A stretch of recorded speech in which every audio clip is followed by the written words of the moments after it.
All right, so this is next on this list is a guy who had two jobs in 1985. Um, this is the Boomtown Rats. The song is called Dave. However, it was also called Rain. There's what did LIR play? And do you know this story between Rain and Dave? And if you'd like to, you can share it. The story I remember is the song was really about the band's sax player, David McHale. So this was on their sixth album, which was In a Long Glass. And somehow they re-recorded it in the United States and called it Rain. I'm not quite sure what Johnny Fingers and Bob Geldof was thinking when they re-recorded it.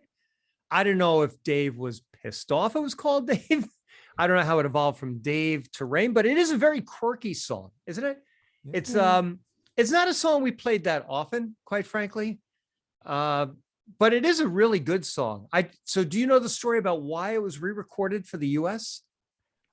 From what I've read, it has to do with they thought maybe he was speaking to like this was like a gay relationship or something. Like, you don't sing a love song to Dave. Why is this man singing to Dave? Oh, I never No, they thought of it changed. that way. So that's what I read.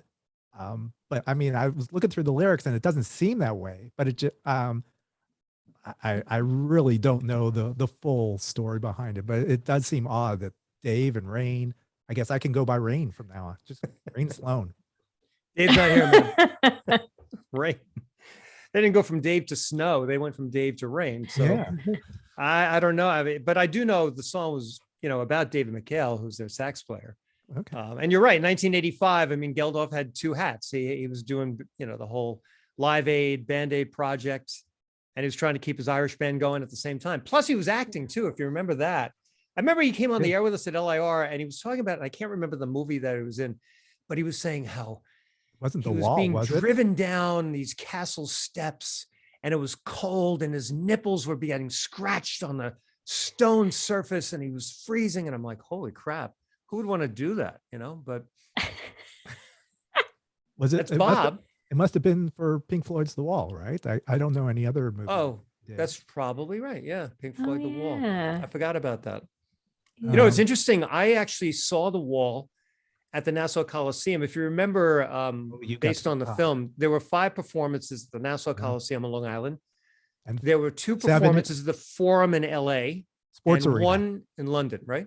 The Sports Arena. The Sports Arena. Yes. And I went to night number 1. And here's an interesting LIR twist to the whole thing. So I went to the first night. I was with a bunch of friends. And I was amazed because this is, I think, one of the first computer generated concerts that were ever produced. I mean, the fact that they took a real plane and crashed it on the side of the stage, and how the roadies, unlike when I saw Roger Waters do The Wall 30 years later, the roadies built these white styrofoam bricks to the top of the ceiling of the Coliseum, which they didn't do in the remake. I mean, and it's amazing how the first half of the show ended when they got the last brick up. So I went into an intermission, and I heard over the PA system, "Will Mike Guidotti please come to stage left?" Now, Mike Guidotti is the chief engineer of LIR, and I knew he was not there. Bob, he was also at my wedding party, so he's a very, very dear friend of mine.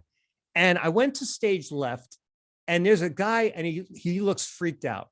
And I said, "Are you looking for Mike Guidotti?" He goes, "Are you Mike?" I said, "No, Mike's not here. I work with Mike. He's the chief engineer of LIR. I know how to get a hold of him." Great.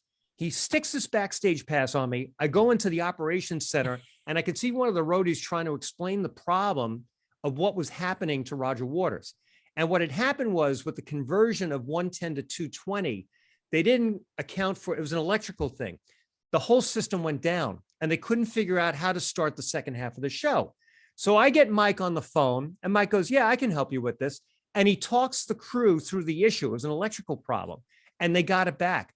And as a thank you, I don't know what would have happened with the second half of the show. Not that I saved the day, but they let me hold my backstage pass, which to this day I still have because I collect backstage passes. And they let me stay on the side of the stage. So now I watch this show from the side, looking out towards the crowd, which is a beautiful thing to watch because you see these faces of awe when they're doing, like the second half of The Wall, which was an amazing. And I could understand why they couldn't take this across the country. It was an expensive proposition and the most innovative show I've ever seen in my life.